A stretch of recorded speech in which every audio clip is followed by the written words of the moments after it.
Good old OPZ. So I was just recording a video. About why I'm selling pretty much all my gear, including the OPZ.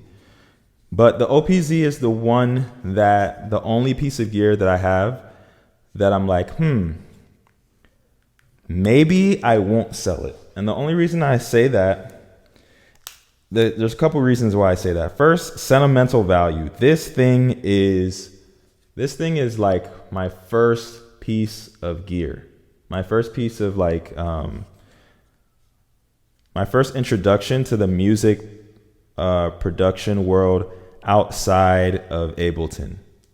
So originally, first I got Ableton Suite and my Push 1.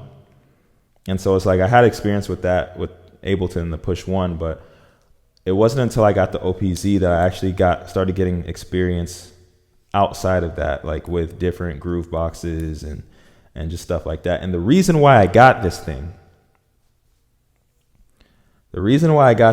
is because I noticed that I did not like producing music as much as I would like, because I liked creating music, but I hated the fact that I had to stare at a computer for so long. And I loved practicing my instruments. I loved music, but it was just the computer thing and clicking around. It was just so uninspiring. And so I wanted something that felt like I was actually playing an instrument, playing with a toy, or like just hands-on. And although the OPZ kind of gives you that, it fell short in way more ways than it should have. Way more ways. And this video is basically a rant about this guy and my love-hate abusive relationship with the OPZ. So when I first got the OPZ, I was like, hey, it's time. I loved it until I started using it more. And I realized that, so the first thing that I just didn't like about the OPZ that much was that its sequencer, you can't get too detailed with the sequencer. And you can do step components and you can like supplement a lot of that stuff with a lot of those things with step components.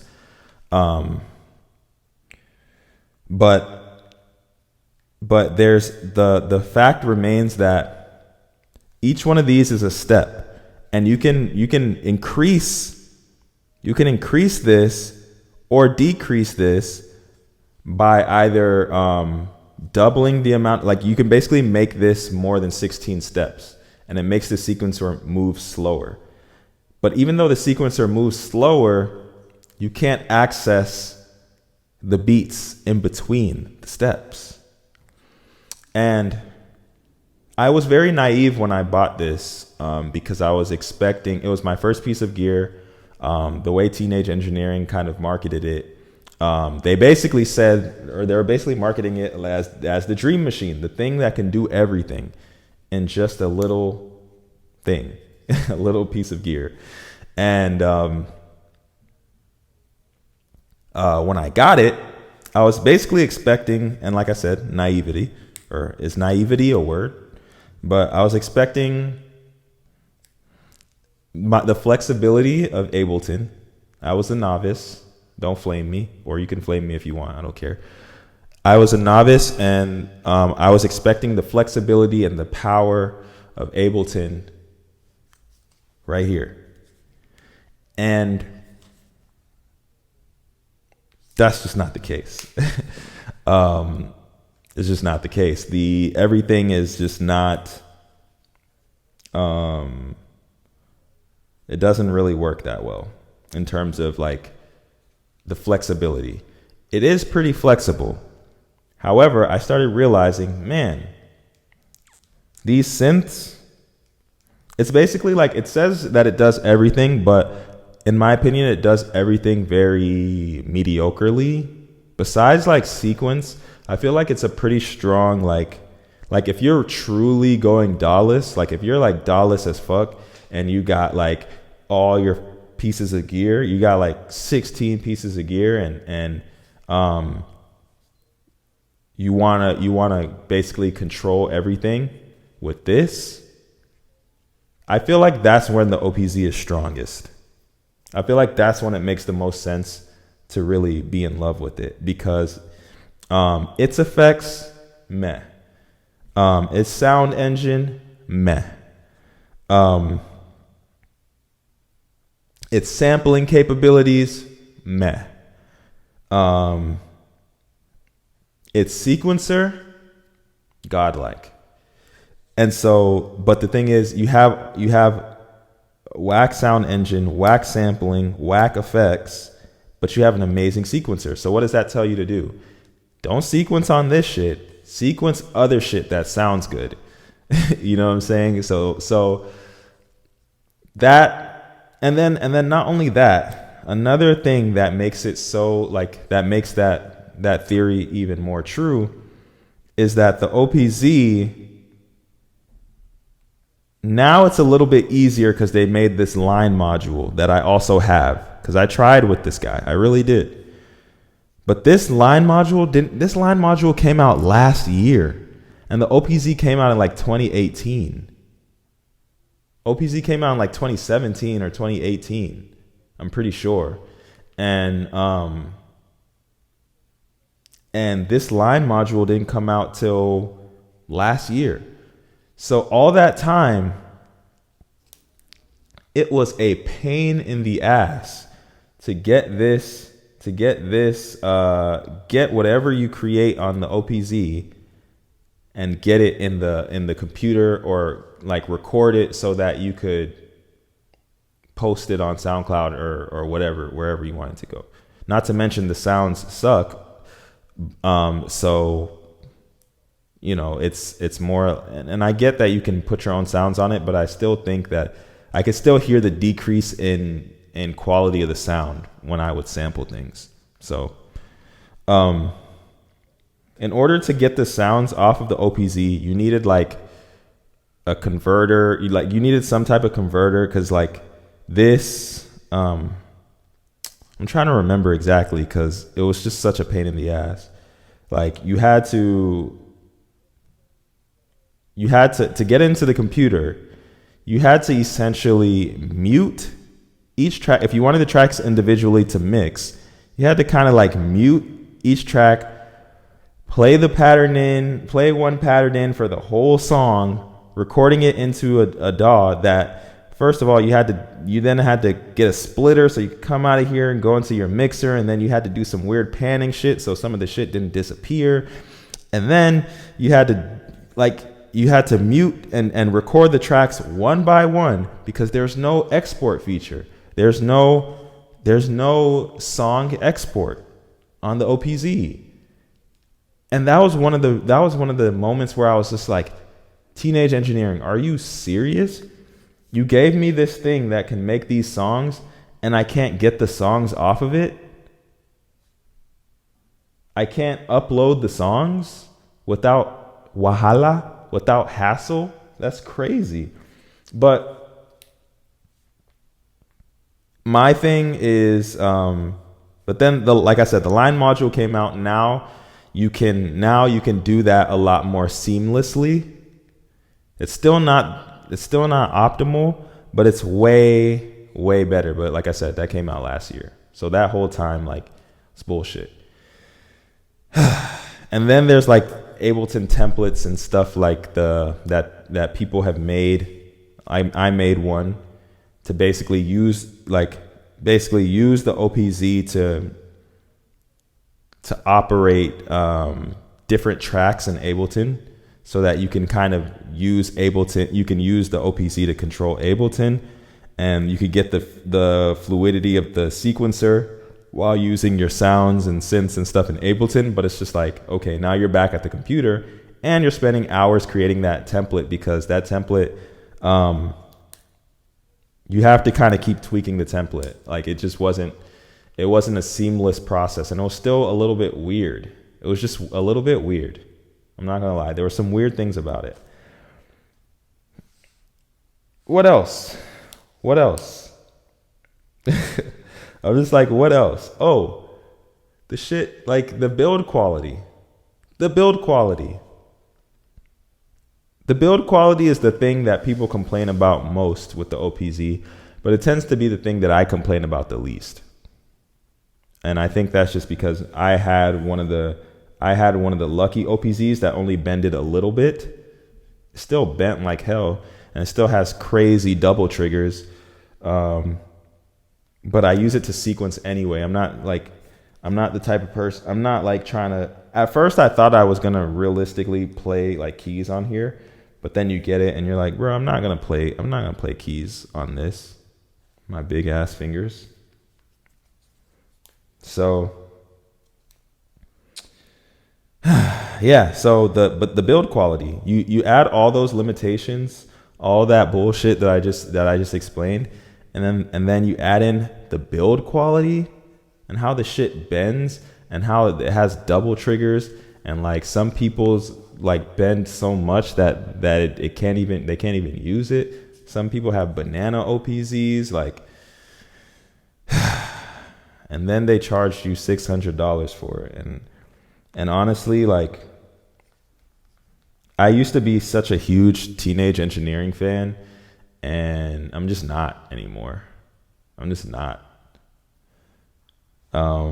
If they make a OPZ field, I would consider getting it, but I know I wouldn't get it because, I mean, I'm 90% sure I wouldn't get it because not only this OPZ, but like Teenage Engineering has gone wild, bro. They're literally charging an arm and a leg for shit like this that bends and shit. I mean, to be fair, I haven't played with the field or like the new mixer that they have and like the recorder that they have, but I'd be wanting to like invest in some of this shit, and then I see that price tag and I'm like, yo, I ain't got it like that. And I don't know. I understand like the Push 3, and I just talked about getting the Push 3 because the Push 3 is $2,000, which I don't even know. I've definitely never bought a piece of gear that is that expensive. But if anybody has ever, I feel like the Push 3 gets like a semi pass on that because of, and only if you are already an Ableton Suite user. I don't think it's like for people who are trying to get into Ableton. Not really, because they're only adding intro with it, which I think is bullshit. That's whack for people who don't use Ableton already. But if you use Ableton already and you've been trying to go DAWless and you perform with the Push already, I think the Push 3, and you don't want to use your computer anymore, I think the Push 3 is like a godsend. And I think, but I feel like that's kind of a small market. But anyways, this isn't about the Push 3. But I was basically saying the Push 3, I feel like its price is justified because of that. Because you're getting a DAW in a box. Like you're getting the flexibility of a DAW. Like you're getting multiple tracks, multiple effects, multiple synths, complex mixing, performance capabilities. You're getting all of this stuff. So $2,000, you're able to seamlessly get your tracks from, or your projects from Ableton into the Push and vice versa. When it comes to the OP1 field,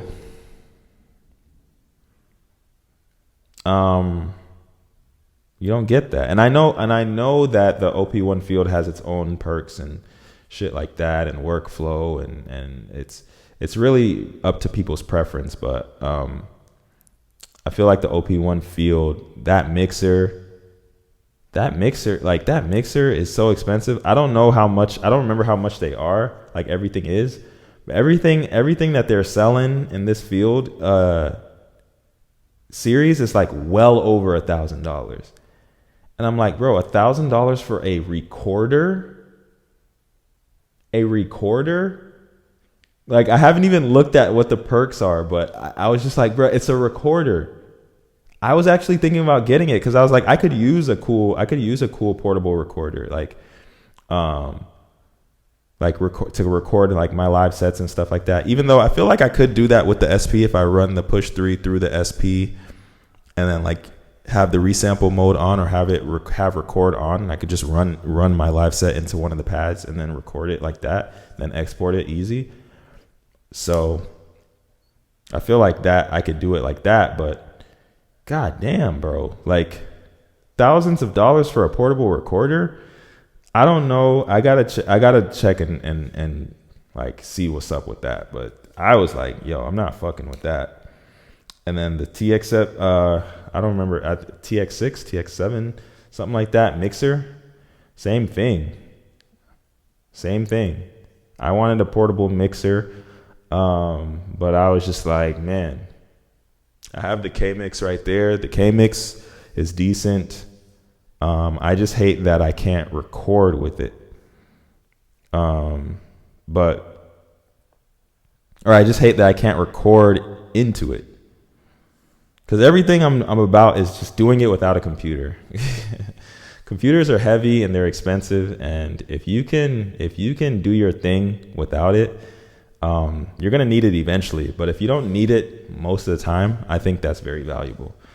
So yeah, but like, you know, back to the OPZ, build quality, trash, you know? And so because the sequencer is one of the only cool things, I'm like, okay, well, I can use it to sequence stuff, but now that I'm getting the push 3, let's be real. The OPZ has a cool sequencer, but the push sequencing, I mean, having Ableton sequencers, you know, do I need this sequencer? You know what I mean? But a couple of things. If it doesn't get sold, I feel like I could still use it for stuff. I could either use it as a drum machine, as a way to kind of put down quick drum ideas, because I do enjoy it. And also, it's kind of just like a reminder of where I came from. Because like, I was so excited for this thing, and for me to sell it is kind of like heartbreaking. So I always strive. That's why I bought this line adapter. I swear, when I bought this line adapter, I swore on everything that that's all I needed, and the OPZ was revived again. And I was wrong. But I think that if I end up keeping it, I'm going to use it more for video sequencing, because I'm getting more into video editing, creating content for my music and stuff like that. And I feel like the OPZ could help me in that way, where I'm not necessarily using its sounds. I get videos, I take pictures and stuff like that, and I sequence them to the music for, like, you know, DIY music videos and stuff like that. I think that's excuse me. I think that's where it's leaning towards when it comes up to me continuing to use the OPZ. But yes, that is the end of my OPZ rant / teenage engineering rant.